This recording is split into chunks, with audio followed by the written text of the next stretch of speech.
Hello everyone, অসীমার কিচেনে আপনাদের সকলকেই স্বাগত। আজকে নিয়ে এসেছি আমি আটা দিয়ে তৈরি হালুয়ার রেসিপি নিয়ে। এই আটা হলো সিঙ্গারা আটা, বা এটাকে বলা হয় বাংলায় পানি ফলের আটা। এটা আপনারা সহজেই যে কোনো গ্রসারি শপে পেয়ে যাবেন। আমি প্রথমে নিয়ে নিলাম 1 কাপ মতো সিঙ্গারা আটা, 1 কাপ মতো চিনি, 1 কাপ মতো ঘি।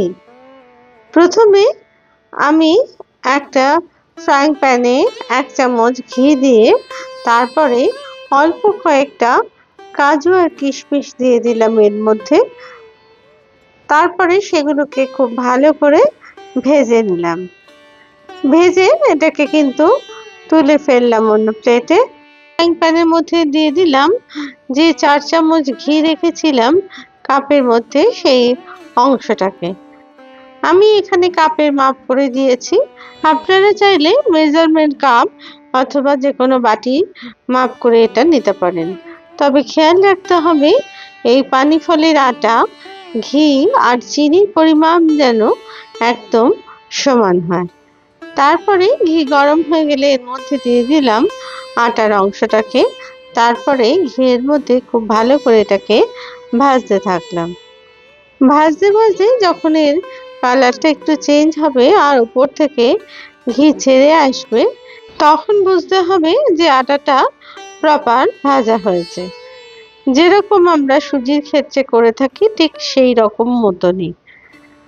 এই আটার যে কোনো হালুয়া আপনারা কিন্তু যে কোনো উপবাসের দিন খুব সহজেই এটা বানিয়ে নিতে পারেন। এটা বানাতে মাত্র 5 থেকে 7 মিনিটের মধ্যে এটা তৈরি হয়ে যায়। দেখুন আস্তে আস্তে কিন্তু এর মধ্যে থেকে ঘি ছাড়তে শুরু করে দিয়েছে। এরপরে আমি এর মধ্যে এবার দিয়ে দিলাম 1 চামচ মতো এলাচ গুঁড়ো। এটা সম্পূর্ণ অপশনাল, আপনারা চাইলে দিতে পারেন আর না চাইলে নাও দিতে পারেন। তবে এলাচ গুঁড়ো দিলে একটু স্বাদটা ভালো হয়, সেই কারণেই আমি এটা ব্যবহার করলাম। আর দিয়ে দিলাম 1 কাপ মতো যে চিনির মাপটা নিয়েছিলাম সেই চিনির অংশটাকে। তারপরে খুব ভালো করে ঘিয়ের সাথে আর আটার সাথে চিনিটাকেও আমি খানিকক্ষণ ভাজতে থাকলাম। চিনিটা এর সাথে নেড়ে নিলে এর কালারটা কিন্তু খুব সুন্দর আসে, সেই কারণেই এই সময় আমি চিনিটা দিয়ে দিলাম।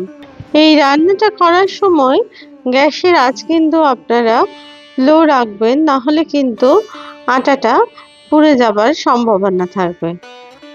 এরপর আটাটা নাড়তে নাড়তে ওপর থেকে এবার ঘি কিন্তু বেরিয়ে এসেছে। এবার বুঝতে হবে যে এটা অনেকটাই হয়ে গেছে। এবার গ্যাসের আঁচটা আমি একটু বাড়িয়ে দিয়ে 2-3 মিনিট ভালো করে এটাকে নাড়তে থাকলাম। তারপরে এবার চলে এলাম আমি এর মধ্যে জল দিয়ে এটাকে তৈরি করব বলে। এখানে কিন্তু কোনো দুধের ব্যবহার করার দরকার নেই, এখানে জল দিয়েই কিন্তু এই হালুয়াটা তৈরি করতে হয়। এখানে আমি দিলাম মোট 3 কাপ মতন জল। তারপরে জলটাকে আটার মধ্যে খুব ভালো করে মিশিয়ে নিলাম। জল দেওয়ার সাথে সাথেই দেখুন এটা ঘন হতে শুরু করেছে। আর যেহেতু চিনিটা গলে গেছিল, খুব সহজেই এটার মধ্যে একটা আঁট ভাব এসে গেছে। এই সময় আমি দিয়ে দিলাম কাজু বাদাম আর কিশমিশের অংশটাকে। তারপরে ভালো করে কিন্তু এটা নাড়তে থাকলাম। এই সময় আপনারা গ্যাসের আঁচ কিন্তু বাড়িয়েই রাখবেন আর অনবরত স্প্যাচুলা দিয়ে এটা নাড়তে থাকবেন। দেখুন আস্তে আস্তে পুরো ঘি কিন্তু ছাড়তে শুরু করে দিয়েছে। আর বুঝতে হবে যে এখন অনেকটাই কিন্তু এটা তৈরি হয়ে গেছে। আপনাদের যদি এই রেসিপি ভালো লেগে থাকে তাহলে প্লিজ লাইক, শেয়ার আর কমেন্টস করতে ভুলবেন না।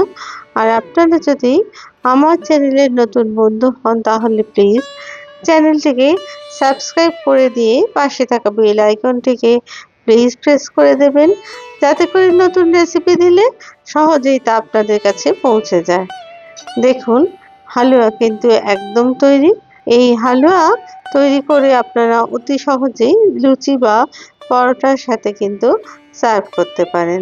এবার আমি গ্যাস অফ করে আরও মিনিট 2-3 এটাকে একটু নেড়ে নিলাম, যাতে করে তলায় কোনোভাবে এটা ধরে না যায়। আর ঘির পরিমাপটা আপনারা চাইলে কম বেশি করেই নিতে পারেন। দেখুন হালুয়া কিন্তু একদম রেডি। এরপর আমি এটা 5 মিনিট বাদে সার্ভ করলাম। দেখুন বাইরে থেকে কিন্তু আর একটু ঘি লেগেনি, আটার মধ্যে সবটাই কিন্তু টেনে গেছে। খুব সুস্বাদু এই হালুয়া আপনারা খুব সহজেই বাড়িতে তৈরি করে নিতে পারেন। গুরুদুয়ারে কিন্তু এই সিঙ্গারা আটা দিয়েই ভোগ নিবেদন করা হয়। আপনাদের কেমন লাগলো প্লিজ আমায় কমেন্টসে জানাবেন। আবার নতুন রেসিপি নিয়ে আমি হাজির হব। আপনারা সবাই খুব ভালো থাকবেন। ধন্যবাদ।